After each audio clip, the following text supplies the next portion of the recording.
अगर वॉल्स गलत बन गई तो पूरा फ्लोर प्लान गलत हो जाता है, और अगर फाउंडेशन स्ट्रांग नहीं हुआ तो बिल्डिंग कितनी भी ब्यूटीफुल हो, फेल हो जाती है। और सच बताओ तो 90% बिगिनर्स ऑटोकैड में वॉल्स को ही गलत तरीके से ड्रॉ करते हैं। हाँ हाँ, एक समय सब कोई ऐसा गलती करता है कि ऑफसेट पे ऑफसेट लेते हैं, और ऐसा वॉल जो है बेसिकली इस तरीके से मेस्ड अप हो जाता है कि अच्छा भी नहीं लगता, एंड वो स्ट्रक्चरल पर्पस के हिसाब से भी जो है वो एफिशिएंट नहीं होता है। इसलिए आज से हम वॉल्स ड्रॉ नहीं, वॉल्स इंजीनियर की तरह डिजाइन करना सीखेंगे। Welcome to AutoCAD house planning series, जहां हम एक रियल 20x40 हाउस प्लान को जीरो से फाइनल तक बनाएंगे। और इस फर्स्ट वीडियो में हम सिर्फ एक चीज पर फोकस करेंगे, जो होगा वॉल क्रिएशन। इस वीडियो को एंड तक आप सीख जाओगे इस वीडियो के एंड तक आप सीख जाओगे कि डिफरेंट टाइप्स ऑफ ड्राइंग का डिफरेंस क्या होता है, फ्लोर प्लान में वॉल का रोल क्या होता है, क्लाइंट रिक्वायरमेंट का एनालिसिस कैसे करते हैं, प्रॉपर वॉल थिकनेस का क्या लॉजिक होता है। ऑटोकैड में प्रोफेशनल वॉल का पूरा वर्कफ्लो जो है हम लोग इस वीडियो में डिस्कस करने वाले हैं। अगर आप सिविल इंजीनियर हो, स्टूडेंट हो या साइड ड्राइंग बनाना चाहते हो, ये वीडियो स्किप करना मतलब फ्यूचर में आप अपने मिस्टेक्स को इनवाइट कर रहे हो। तो hello and welcome to civil and Himmu YouTube channel, and let's start the video. Wall draw करने से पहले एक बेसिक कंफ्यूजन क्लियर करना बहुत जरूरी है। ऑटोकैड में जनरली तीन टाइप्स की ड्राइंग होती है। सबसे पहला होता है लाइन ड्राइंग, जिसको हम लोग रफ ड्राइंग भी कहते हैं। दूसरा होता है फ्लोर प्लान, एंड तीसरा होता है वर्किंग ड्राइंग, जिसको हम लोग डिटेल ड्राइंग भी बोलते हैं। रफ ड्राइंग सिर्फ आइडिया के लिए होती है, जिससे कि हमें पता चल पाता है कि हम लोग को कहाँ पे कौन सा चीज जो है ड्रॉ करना है। फ्लोर प्लान, जो हम आज बनाना सीखने वाले हैं इस वीडियो में, वो एक्चुअल यूजेबल लेआउट होता है बिल्डिंग का, कि कहाँ पे रूम आएंगे, कहाँ पे किचन आएगा, कहाँ पे बाथरूम आएगा, कितने साइज का आएगा, ये सारी चीज उसमें होती है। और वर्किंग ड्राइंग जो है वो साइड पे एग्जीक्यूशन के लिए बनाया जाता है, तो उसे हम लोग आगे इसी सीरीज में सीखेंगे। तो आप ही अगर एक क्वेश्चन का आंसर दीजिए कि अगर फ्लोर प्लान ही हमारा गलत हो गया तो वर्किंग ड्राइंग का क्या होगा। एग्जैक्टली, डिजास्टर हो जाएगा। इस पूरी सीरीज में हम एक ही घर पे काम करेंगे, लेकिन इस वीडियो में ना डोर्स के बारे में बात होगा, ना विंडोज के बारे में, ना फर्नीचर लेआउट्स के बारे में, सिर्फ और सिर्फ वॉल क्रिएशन के बारे में। क्योंकि जब वॉल्स परफेक्ट होती है, बाकी सब चीज ऑटोमेटिकली इजी होते चली जाती है। क्लाइंट रिक्वायरमेंट, अब मान लीजिए क्लाइंट आता है और बोलता है कि मुझे 20x40 का घर चाहिए, जिसमें रिक्वायरमेंट्स क्या है, तो दो बेडरूम्स, एक किचन, एक लिविंग एरिया, प्रॉपर वेंटिलेशन चाहिए, पार्किंग भी चाहिए, और बढ़िया सा लेआउट बना के आप उनको दे दीजिए। तो यहीं पे इंजीनियर और ड्राफ्टमैन में फर्क आ जाता है। हम सिर्फ ड्रॉ नहीं कर रहे हैं, हम रिक्वायरमेंट को स्ट्रक्चर में कन्वर्ट कर रहे हैं। तो हम लोग स्टार्ट करने के लिए क्या करेंगे, यहाँ पे न्यू पे क्लिक कर लेंगे ऑटोकैड के अंदर, एंड जैसे ही हम लोग न्यू पे क्लिक करेंगे, इस तरीके से हमारा वर्क स्पेस आ जाएगा। आपके अंदर में हो सकता है, तो अभी हमने रफ लेआउट के बारे में क्या समझा, क्लाइंट के रिक्वायरमेंट के हिसाब से हमने जो समझा, उससे हम लोग क्या करेंगे, एक रफ लेआउट जो है अपने दिमाग के अंदर ड्रॉ कर लेंगे। या फिर आप एक क्या कर सकते हैं, कॉपी पे पेज पे जो है इसको ड्रॉ करके रख सकते हैं। तो हमारा 20x40 का हमारा जब हाउस प्लान होगा, कुछ इस तरीके से एक हम लोग रफ लेआउट ऐसे बना रहे हैं। 20x40 का जो हमारा हाउस होगा, उसमें हमारा एक बेडरूम आ जाएगा, यहाँ पे हम लोग एक यहाँ पे किचन ड्रॉ कर देंगे। दूसरा जो है हम लोग क्या करने वाले हैं, स्टेयर केस तो हम लोग बाहर की तरफ ही रखने वाले हैं, यहाँ पे स्टेयर केस रखेंगे। एंड देन यहाँ पे हम लोग पार्किंग बना देंगे, ठीक है। एंड देन हम लोग इसके बगल में एक और यहाँ पे रूम बना देंगे। एंड यहाँ पे जो एरिया बचेगा, वहाँ पे हम लोग बाथरूम्स वगैरह का प्रोविजन दे देंगे।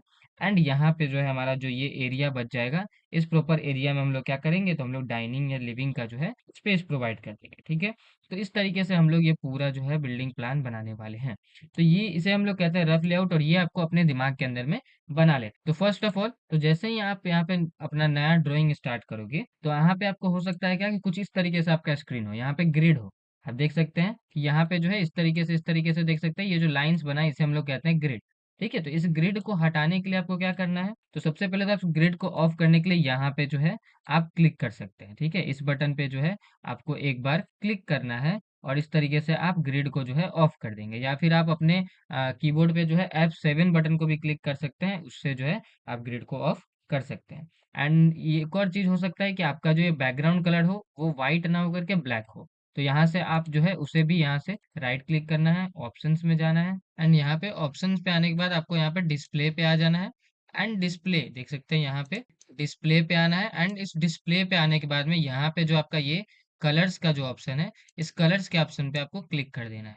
और यहाँ से जो है आपको बैकग्राउंड कलर में यूनिफॉर्म बैकग्राउंड के अंदर में यहाँ से व्हाइट कलर को सेलेक्ट कर लेना है, ठीक है। एंड यहाँ से आपको अप्लाई एंड क्लोज करके ओके कर देना है। तो आपका भी जो बैकग्राउंड है मेरे तरफ से वाइट हो जाएगा। तो क्योंकि ड्राइंग वाइट पे होगी तो प्रिंट भी वाइट पे ही आना है।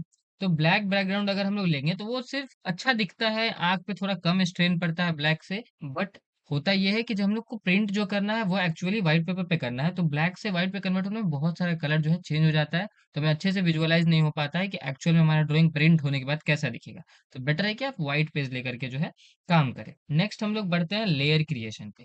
तो सबसे पहले क्या करना, लेयर जो है हमारे वर्क के अंदर में बहुत ज्यादा इंपॉर्टेंट है। लेयर मैनेजर में हम लोग आते हैं तो एक नया लेयर बनाते हैं। तो सबसे पहले हम लोग यहाँ पे आएंगे, लेयर मैनेजर में देख सकते हैं यहाँ पे हमारा लेयर है। तो लेयर प्रॉपर्टीज पे आपको क्लिक करना है, तो हमारा लेयर मैनेजर जो है यहाँ से खुल जाएगा। और यहाँ पे आपको इस प्लस के आइकन पे जो है क्लिक करना है, ताकि जो है हमारा यहाँ से नया लेयर बन जाएगा। ठीक है, देख सकते हैं यहाँ पे लेयर बन चुका है। इस लेयर का हम लोग नाम दे देते हैं वॉल, ठीक है। एंड कलर जो है हम लोग इसका यहाँ से हम लोग डार्क कलर जो है, कोई भी आप डार्क कलर सेट कर सकते हैं, ब्लैक या फिर कोई भी आप कलर यहाँ से सेट कर सकते हैं। एंड देन लाइन टाइप जो है कंटिन्यूअस ही रहने देना है, और लाइन विड्थ जो है जो डिफॉल्ट है वही रहने देना है, ठीक है। एंड देन आपको यहाँ से जो है इसको कट कर देना है। सिविल ड्राइंग्स में लेयर का डिसिप्लिन फॉलो अगर नहीं किया आपने, तो हो सकता है जब आप कोई बड़े ड्राइंग पे काम करेंगे तो आपको जो है मैनेज करना जो है बहुत ज़्यादा मुश्किल हो जाए। तो यहाँ से आपको लेयर बना के ही चीज़ों को काम करना है। जब आप बड़े प्रोजेक्ट पे काम करोगे तो ये आदत जो आज बना रहेगा वो आपको आगे चल के बहुत ज़्यादा बेनिफिट देगा। तो इसलिए लेयर तो जरूर ही बना लेना है। एंड नेक्स्ट पे बढ़ते हैं, हमारा नेक्स्ट क्या करना है, तो हमें यूनिट सेट करना है। यूनिट सेट करने के लिए आप लोग UN क्लिक कर सकते हैं, यूनिट एंटर कर सकते हैं। तो यूनिट का जो है आपका ऐसे पॉपअप खुल के आ जाएगा। एंड इस पॉपअप के अंदर में आपको यहाँ से सिलेक्ट करना है डेसिमल की जगह पे यहाँ पे सिलेक्ट करना है इंजीनियरिंग।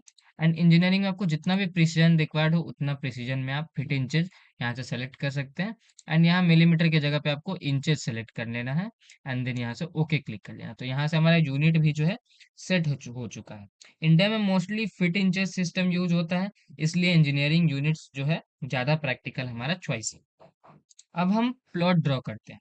तो प्लॉट ड्रॉ करने के लिए हम लोग क्या करेंगे, तो सबसे पहले रेक्टेंगल कमांड लेंगे हम लोग। यहाँ से आप ले सकते हैं या फिर आप शॉर्टकट याद रखेंगे तो आपके लिए ज़्यादा बेटर हो। रेक्टेंगल कमांड लेंगे एंड अब हम लोग यहाँ से जो है इस तरीके से क्लिक करके रेक्टेंगल ड्रॉ करेंगे।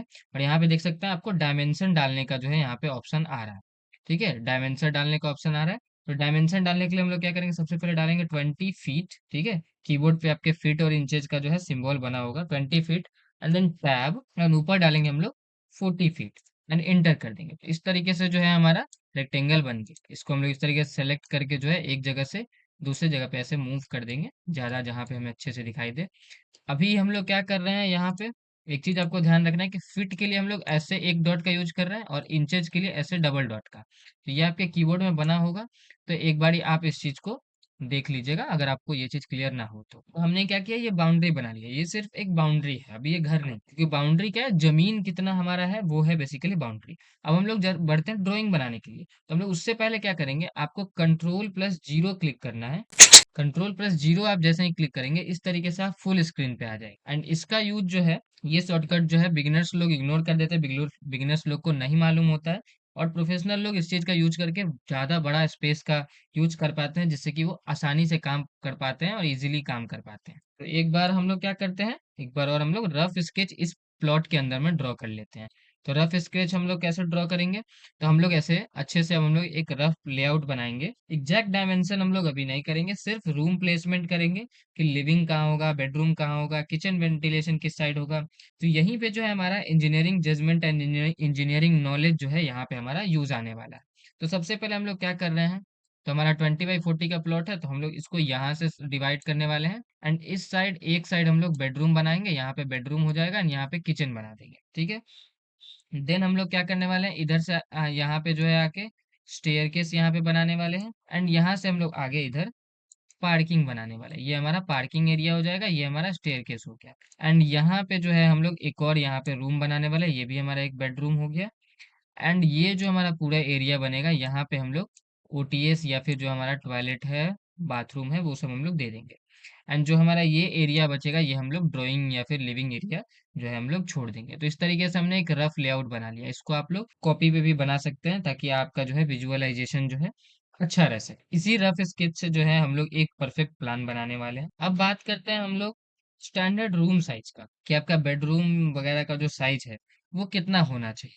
तो इसके लिए हम लोग आते हैं यहाँ पे स्टैंडर्ड रूम साइजेस के बारे में हम लोग जानते हैं। इंडियन रेसिडेंशियल हाउसेस के लिए हम लोग जानने वाले हैं कि स्टैंडर्ड जो है हमारा क्या है। तो सबसे पहले हमें देखना है लिविंग रूम का स्टैंडर्ड। तो लिविंग रूम के लिए हम लोग क्या कर सकते हैं, तो लिविंग रूम के लिए जो है, तो लिविंग रूम के लिए हम लोग ले सकते हैं 10 feet by 12 feet to 14 feet by 18 feet. तो इस साइज के रेंज के बीच में जो है हम लोग यूज कर सकते हैं। मतलब इसका क्या हुआ, कि मतलब ये हुआ कि हमारा 10 फीट हो सकता है मिनिमम, ठीक है, ये हमारा 10 फीट हो सकता है। एंड हमारा मैक्सिमम कितना जा सकता है, तो मैक्सिमम हमारा 14 फीट जा सकता है, ठीक है, मैक्सिमम हमारा 14 फीट जा सकता है इस तरीके से। तो उसी तरीके से ये जो हमारा 12 फीट है, तो ये हमारा 12 फीट जो है मैक्सिमम 18 फीट जा सकता है। तो ये हमारा क्या होगा, बेडरूम का साइज हो गया, ठीक है। और ये किस किस चीज पे डिपेंड करता है, तो हमारा प्लॉट विड्थ पे, फ्रंट सेटबैक पे, एंड एंट्री का हमारा ओरिएंटेशन कैसा है उस पे भी डिपेंड करता है। तो मिनिमम विड्थ क्या होना चाहिए, तो मिनिमम विड्थ जो है हमारा 10 फीट से कम नहीं होना चाहिए, should not be less than 10 feet. Minimum width जो है हमारा 10 फीट से कम नहीं होना चाहिए। और जितना ज्यादा हमारा लार्जर रूम होगा, उतना ज्यादा जो है हमारा वेंटिलेशन में ज्यादा बेटर होगा, ठीक है। तो ये हमारा हो गया बेडरूम का बात, ठीक है। बेडरूम बेसिकली ये, सॉरी बेडरूम नहीं, ये हमारा लिविंग रूम का बात हो गया, ठीक है। लिविंग रूम जो है हमारा जितना बड़ा होगा, वेंटिलेशन में उतना ज़्यादा आसानी होगा, क्योंकि हमारा लिविंग रूम ही जो है पूरे रूम को जो है वेंटिलेट करने का काम करता है। नेक्स्ट हम लोग आते हैं बेडरूम पे। तो बेडरूम का डायमेंशन कैसे होगा, तो बेडरूम का जो हमारा स्टैंडर्ड डायमेंशन होगा, वो हमारा 10 फीट बाई 12 फीट हो सकता है, ये मिनिमम है, ठीक है। एंड मास्टर बेडरूम होगा तो उसे हम लोग थोड़ा बड़ा रखेंगे, 12 फीट, 14 फीट, या फिर इससे भी ज़्यादा जो है आप रख सकते हैं, ठीक है। एंड अगर उससे भी ज़्यादा कोई स्पेशल रिक्वायरमेंट हो, तब जो है हम लोग जो है इसका स्पेशल रिक्वायरमेंट के हिसाब से वार्डरोब, टेबल्स वगैरह जो है हम लोग एक्स्ट्रा दे सकते हैं, ठीक है। एंड मूवमेंट क्लियरेंस जो है हमारा मिनिमम 3 फीट का जो हमारा पाथ बेड के अराउंड, यानी कि इस तरफ एंड इस तरफ जो है हमारा मिनिमम 3 फीट का जो है हमारा पाथ होना ही होना चाहिए, ठीक है। नेक्स्ट बढ़ते हैं हम लोग क्या, किचन, किचन के डायमेंशन पे। तो किचन का हमारा जो कॉमन साइज है वो कि 7 feet by 10 feet into 8 feet by 10 feet, इतना हमारा जो है साइज हो सकता है। एंड हमारा प्लेटफॉर्म का डेप्थ कितना होना चाहिए, तो प्लेटफॉर्म का डेप्थ यानी कि क्या हुआ, ये जो चीज है, ये जो हमारा स्लैब है, ये जो स्लैब बना हुआ है, इसे हम लोग बोल रहे हैं प्लेटफॉर्म विड्थ। ये जो हमारा स्लैब है, मैं इसे अभी एक बारी फिल करता हूँ तब आपको ज्यादा अच्छे से विजुअलाइज होगा। देखिए ये जो स्लैब है, इसका जो ये वाला जो डेप्थ है, ये हमारा मिनिमम 2 फीट होना ही होना चाहिए, ठीक है। तो ये हो गया हमारा प्लेटफॉर्म डेप्थ। देन हमारा जो वर्किंग एस्ले है वो भी 3 फीट मिनिमम होना चाहिए। एंड वेंटिलेशन जो है मैंडेटरी जो है, वेंटिलेशन देना ही देना होता है किचन के अंदर, ये हमारा, इसको जो है हम लोग छोड़ नहीं सकते, ठीक है। देन आते हैं हम लोग टॉयलेट एंड बाथरूम पे। तो इसका अगर अटैच हम लोग बना रहे हैं तो 4 फीट बाई 7 फीट का होना चाहिए। कॉमन बना रहे हैं तो 4 फीट बाई 6 फीट का हम लोग डाल सकते हैं स्पेस सेव करने के लिए। एंड अगर हम लोग कंबाइंड है, बाथ प्लस WC है, तो 5 फीट बाई 7 फीट हमको देना पड़ेगा, या फिर ये सब मिनिमम है, इससे भी ज्यादा हम लोग दे सकते हैं।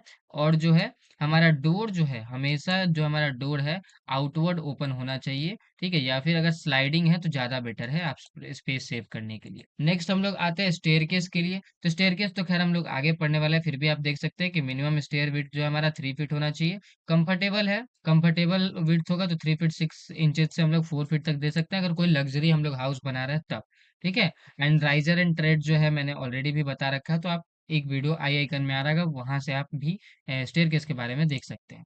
एंड नेक्स्ट हमारा पैसेज एंड सर्कुलेशन के लिए तो मैंने ऑलरेडी बता दिया कि आपको मेंटेन करना होगा 3 फीट, 3 फीट का जो डिस्टेंस है वो आपको मेंटेन करके चलना पड़ेगा सभी पैसेज के लिए, ठीक है। एंड आपको फ्लो का ध्यान रखना पड़ेगा एंड सर्कुलेशन का ध्यान रखना है। तो ये सब चीज तो आप इस वीडियो में या फिर इस पूरे सीरीज में तो है सीखने ही वाले हैं, ठीक है। तो इस तरीके से कुछ मिस्टेक्स हैं, ये सब आप अवॉइड कर सकते हैं, एंड तब आप जो है अच्छा सा कोई घर बना सकते हैं, ठीक है। एंड इसी के साथ हम लोग वॉल डायमेंशन एंड थिकनेस का भी डिस्कशन कर लेते हैं। तो वॉल जो है हमारा 9 फीट, एंड इंटरनल वॉल जो होगा एक्सटर्नल 9 इंच, और इंटरनल वॉल जो होगा 4.5 इंच रहना चाहिए। ये डिफर करता है, कहीं कहीं यहाँ पे 10 इंच या फिर 8 इंच भी यूज हो सकता है।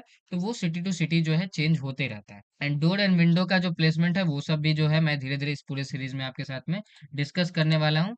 तो इस चीज के लिए आप बने रहिएगा। तो हम लोग क्या करेंगे, कंट्रोल 0 से जो है फुल स्क्रीन मोड पे आ जाएंगे स्पेस बचाने के लिए। एंड देन आप लोग क्या कर सकते हैं, एक काम और कर सकते हैं, यहाँ से आपको डायनेमिक इनपुट को ऑन करके रखना है। ये जो आपको डायनेमिक इनपुट दिख रहा है, यहाँ पे मैं एरो बना देता हूँ, ये डायनेमिक इनपुट को ऑन करके रखना है। इससे क्या होता है मैं आपको दिखाता हूँ। अगर मैंने डायनेमिक डायनेमिक इनपुट को ऑफ किया, क्या होगा देखिए, जब मैं कोई कमांड टाइप कर रहा हूँ, लेट सपोज कि ऑफसेट टाइप करना है, ठीक है, तो अगर ये डायनेमिक इनपुट ऑफ होगा, तो मैं जब ऑफसेट टाइप करूंगा तो ये कहाँ टाइप हो रहा होगा, यहाँ पे टाइप हो रहा होगा, ठीक है। लेकिन वही अगर हमारा ये डायनेमिक इनपुट ऑन है, तब क्या होगा, तब जब मैं ऑफसेट टाइप करूंगा, अब क्या होगा कि ये देख सकते हैं मेरे कर्सर के पास में, जहां भी मेरे माउस का कर्सर होगा, ये वहीं पे जाके टाइप होगा। तो इसका बेनिफिट क्या होता है कि हम जहां पे भी हम ड्राइंग बना रहे हैं, हमारा आंख जो है बेसिकली वहीं पे रहता है, तो हम लोग वहीं पे जो है अपने कमांड को देख सकते हैं, और वहीं से हम लोग आसानी से कोई भी चीज सेट कर सकते हैं, ठीक है। तो अब हम लोग क्या करते हैं, तो सबसे पहले ऑफसेट कमांड लेते हैं, O for offset, and then हम लोग 9 इंच का वॉल लेंगे, क्योंकि ये हमारा एक्सटर्नल वॉल होने वाला है। तो 9 इंच का वॉल लेके इस तरीके से हम लोग एक ऑफसेट ले लेंगे पूरे रेक्टेंगल का, एंड देन हम लोग क्या करेंगे, इसको एक्सप्लोड करने वाले हैं।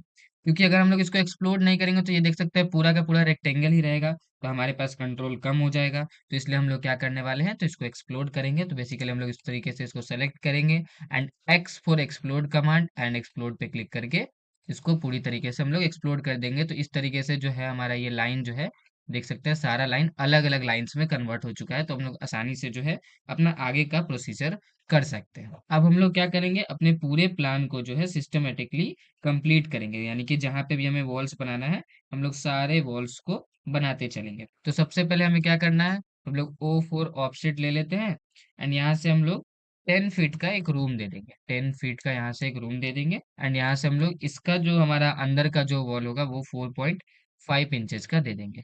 तो देख सकते हैं इस तरीके से ये हमारा बन जाएगा। एंड देन इस साइड से हमें रूम लेना है, तो इस साइड के लिए हम लोग क्या करेंगे, o four offset and 10 feet 10 inches दे देंगे, ठीक है। एंड ये भी हमारा इंटरनल वॉल है, तो 4.5 इंचेस का हम लोग वॉल दे देंगे। देन हमारा इधर से बाथरूम के लिए करना है, तो बाथरूम के लिए हम लोग O four offset, and bathroom हम लोग लेने वाले हैं 4 फीट का। इधर से हम लोग 4 फीट एंड इधर 4.5 इंचेस का वॉल। एंड देन हम लोग इसको WC से एक और बाथरूम हम लोग को देना है, तो सेपरेट हम लोग कर देंगे, 6 फीट 8 इंचेस दे देंगे यहाँ पे, और यहाँ पे 4.5 इंचेस। आप एक काम कर सकते हैं कि इसको ट्रिम करते हुए चलिए, ताकि जो है आपको अच्छे से समझ आए, सारी सारी चीजें जो है समझ आए अच्छे से, ठीक है। तो देख सकते हैं यहाँ पे हमारा बाथरूम हो गया है, एंड यहाँ पे जो है हम लोग क्या करने वाले हैं, यहाँ पे एक छोटा सा बाथरूम देने वाले हैं। तो ऑफसेट होगा इसका 3 फीट 10 इंचेस, एंड इधर से होगा 4.5 इंचेस। एंड यहाँ पे हम लोग एक और बेडरूम बनाने वाले हैं, 10 फीट एंड 2 इंचेस हम लोग दे देते हैं, 10 फीट 2 इंचेस। मैंने इसे कैलकुलेट करके रखा है, आप लोग जो है इसे पहले ही अगर कैलकुलेट करके रखते हैं तो वो ज़्यादा बेटर रहता है।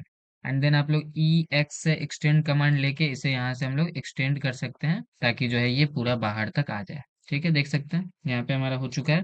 अब मैं इसे थोड़ा सा छोटा सा मोड में लेके चला जाता हूँ, कंट्रोल 0 आपको प्रेस कर लेना है, एंड यहाँ से आप मेजर पे क्लिक करके सारे डायमेंशन को मेजर कर सकते हैं। ये हमारा 10 फीट बाई 10 फीट 10 इंचेस है, ये हमारा डायमेंशन देख सकते हैं आप। एंड उसी तरीके से इधर ये हो गया हमारा दूसरा बाथरूम, एंड ये जो हमारा एरिया होगा यहाँ पे हमारा रूम आने वाला है।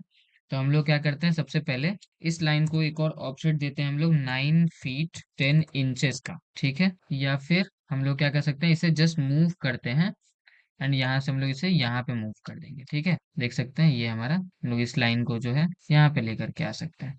एंड देन ऑफसेट 4.5 इंचेस का ऐसा कर देते हैं, एंड EX से एक्सटेंड लेकर के इसे पूरा यहाँ से इस तरफ एक्सटेंड कर देना है। एंड देन TR से ट्रिम, एंड यहाँ से इसको ट्रिम कर देना।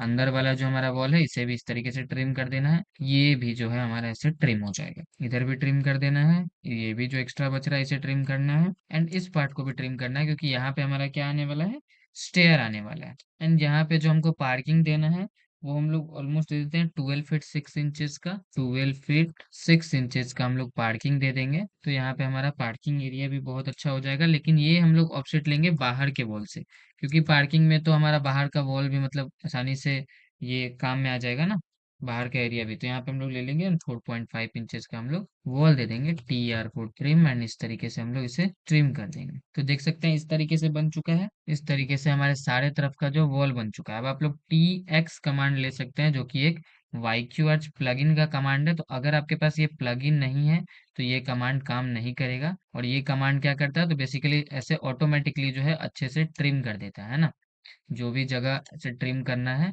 वो ऑटोमेटिकली ट्रिम करके दे देता है।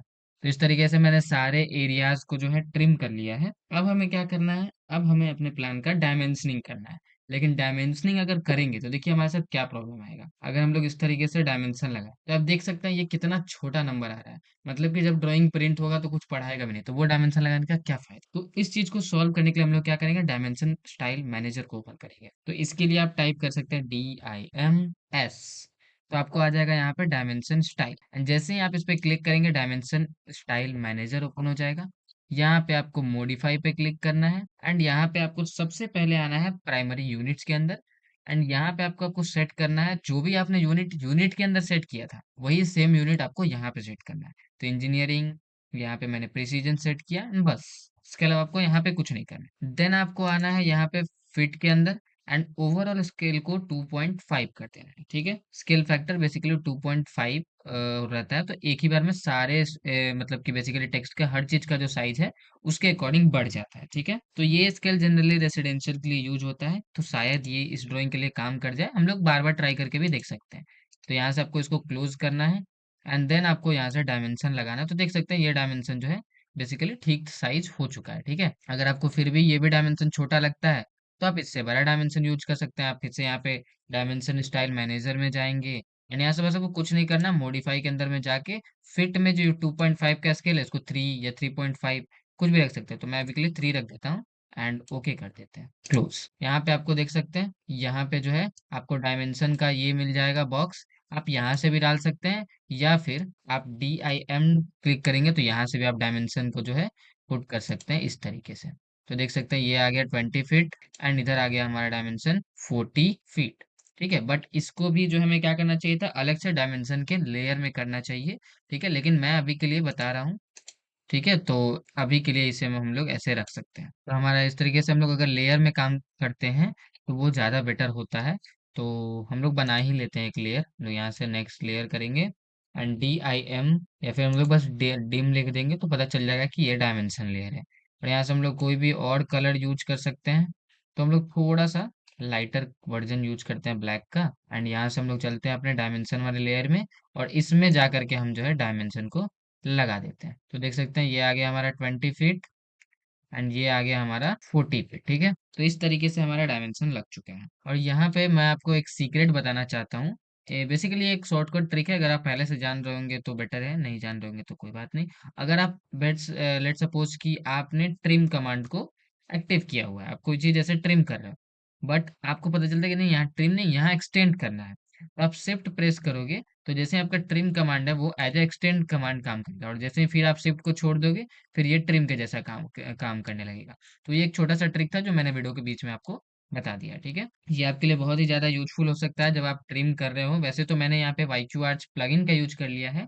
अगर आपने YQ आर्च प्लगइन के बारे में नहीं जानते या फिर उसको इंस्टॉल करना नहीं जानते तो ऊपर आई आइकन में बट लिंक आ रहा होगा, उससे आप जा करके मेरा वीडियो देख करके आप YQ आर्च को डाउनलोड कर सकते हैं, बिल्कुल ही फ्री है। तो बेसिकली आज के वीडियो में हमने क्या सीखा, तो आज हमने ड्राइंग के टाइप्स के बारे में जाना, तो बेसिकली मैंने जो 3 टाइप बताया, एंड उसके बाद हमने फ्लोर प्लान के कुछ इंपॉर्टेंस के बारे में जाने, वॉल्स के बारे में जाने। ठीक है, देन उसके बाद हमने कैसे क्लाइंट के रिक्वायरमेंट का एनालिसिस किया वो जाना हमने, क्योंकि यहाँ पे आप लोग देख सकते हैं कि कैसे मैंने क्लाइंट के रिक्वायरमेंट को यहाँ पे पूरी तरीके से यूज किया। जैसे ये हमारा बेडरूम है, ये हमारा किचन है, ये हमारा ड्राइंग या लिविंग एरिया आ जाएगा। यहाँ पे आपको डाइनिंग एरिया भी आप उसे बना सकते हैं। देन यहाँ पे एक हमारा वाटर क्लोजेट आ जाएगा जो कि कॉमन होगा, और एक ये हमारा गेस्ट रूम के जैसा यूज होने वाला बेडरूम है, और प्लस इसके साथ अटैच छोटा सा वाटर क्लोजेट है। एंड देन यहाँ पे हमारा पार्किंग है, एंड देन यहाँ पे बाहर के बाहर जो है सीढ़ी हो जाएगा। तो इन केस अगर रेंटल पर्पज से भी यूज करना है तो किसी तरीके का कोई दिक्कत नहीं है। तो इसे हम लोग कहते हैं कि क्या हम लोग कैसे क्लाइंट का जो रिक्वायरमेंट है उसका हम लोगों ने बहुत ही अच्छे से एनालिसिस किया। देन हम लोगों ने क्या किया, ऑटोकैड के सेटअप के बारे में सीखा कि क्या क्या चीजें आपको यूनिट सेट करना है, डायमेंशन स्टाइल मैनेजर, सब कुछ मैंने सिखाया इस वीडियो में। देन उसके बाद हमने वॉल थिकनेसेस के बारे में जाना, उसका लॉजिक जाना। देन हम लोगों ने ऑफसेट कमांड का यूज करके वॉल्स बनाना सीखा, एंड उसके बाद इस चीजों को जानने के बाद, और सबसे इम्पोर्टेंट, तो हम लोगों ने डिफरेंट डिफरेंट साइजेस जाना कि हम लोग रूम साइजेस, किचन साइजेस क्या होते हैं, और तब जाके हमारा जो एक सॉलिड लेआउट है वो रेडी है। लेकिन एक सवाल, कि वॉल्स रेडी हैं लेकिन बिना डोर्स और विंडोज के घर का क्या काम, है ना। बिना डोर्स और बिना विंडोज के आप घर बनाओगे नहीं ना। तो इस चीज के लिए हम लोग क्या करेंगे, हम लोग डोर या विंडो को भी लगाना बहुत ही ज्यादा इंपॉर्टेंट होता है। कि डोर जो है अगर आपने गलत जगह लगा दिया तो उससे बहुत चीजें खराब हो जाती हैं, मूवमेंट में दिक्कत आता है। तो इस चीज़ों को हम लोग क्या करेंगे नेक्स्ट वीडियो में देखेंगे कि डोर्स और विंडोज को जो है प्रोफेशनली कैसे प्लेस करते हैं विद प्रॉपर साइज ब्लॉक्स, और उसमें बहुत कुछ लॉजिक जो है उस वीडियो में हम एक्सप्लेन करने वाला हूँ।